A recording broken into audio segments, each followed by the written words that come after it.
வழக்கறிஞர் சதீஷ் அவர்களை, உரையாற்றி அமர்ந்திருக்கின்ற ராமநாதபுரம் மாவட்ட கழகத்தினுடைய ஆற்றல்மிகு செயலாளர், நாடாளுமன்ற மாநிலங்களவை உறுப்பினர் அன்பிற்கினிய அருமை சகோதரர் திரு தர்மர் அவர்களை, மதுரை புறநகர் மாவட்ட கழகத்தினுடைய செயலாளர், சட்டப்பேரவை உறுப்பினர் அன்பிற்கினிய அருமை சகோதரர் திரு ஐயப்பன் அவர்களை, கழக அமைப்பு செயலாளர் முன்னாள் அமைச்சர் அன்பிற்கினிய அருமை அண்ணன் திரு வெள்ளமண்டி நடராஜன் அவர்களை, கழக இலக்கிய செயலாளர் சகோதரி திருமதி இறை தாமரை அவர்களை, பாண்டிச்சேரி மாநிலத்தினுடைய கழக செயலாளர் அன்பிற்கினிய அருமை சகோதரர் வம்சக்தி சேகர் அவர்களை, வருகை விருந்திருக்கின்ற கழகத்தினுடைய அனைத்து அமைப்பு செயலாளர்களை, வருகை விருந்திருக்கின்ற கழகத்தினுடைய அனைத்து மாவட்ட கழகத்தினுடைய செயலாளர்களை, பொறுப்பாளர்களை, நிர்வாகிகளை, வருகை விருந்திருக்கின்ற கழக மகளிர் அணியை சார்ந்த சகோதரிகளை, வருகை விருந்திருக்கின்ற நம்முடைய கழக மீட்புக் குழுவில் பல்வேறு பிரிவுகளில் பல்வேறு பொறுப்புகளில் தங்களை முழுமையாக ஈடுபடுத்திக் கொண்டு பல்வேறு சோதனைகளை தாண்டி நின்று எனக்கு உறுதுணையாக இந்த கழக மீட்புக் குழுவினுடைய பொறுப்பாளர்களுக்கு உறுதுணையாக இன்று பணியாற்றிக் கொண்டிருக்கின்ற அனைத்து கழகத்தினுடைய நிர்வாகிகளை, பொறுப்பாளர்களை, தகவல் தொழில்நுட்பத்தினுடைய நண்பர்களை, பத்திரிகை மற்றும் தொலைக்காட்சி நண்பர்களை, உங்கள் அத்தனை பேர்களுக்கும் என்னுடைய நன்றியும் வணக்கத்தையும்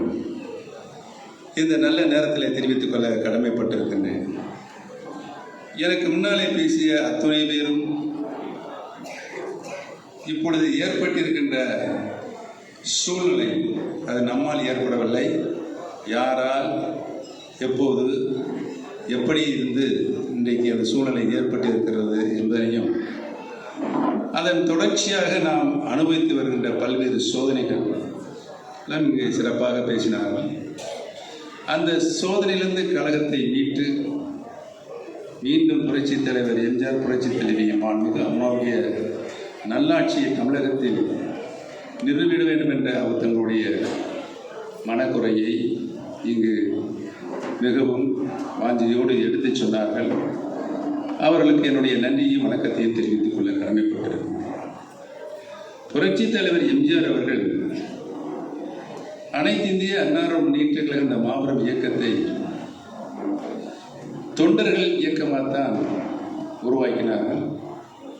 பின்பு இந்த இயக்கத்தை தொண்டர்களுக்கான இயக்கமாக உருமாற்றினார்கள். தொண்டர்களுக்கான இந்த இயக்கத்தை புரட்சித் தலைவருக்கு பின்னால் 30 ஆண்டு காலம் கழகத்தினுடைய பொதுச் செயலராக பணியாற்றி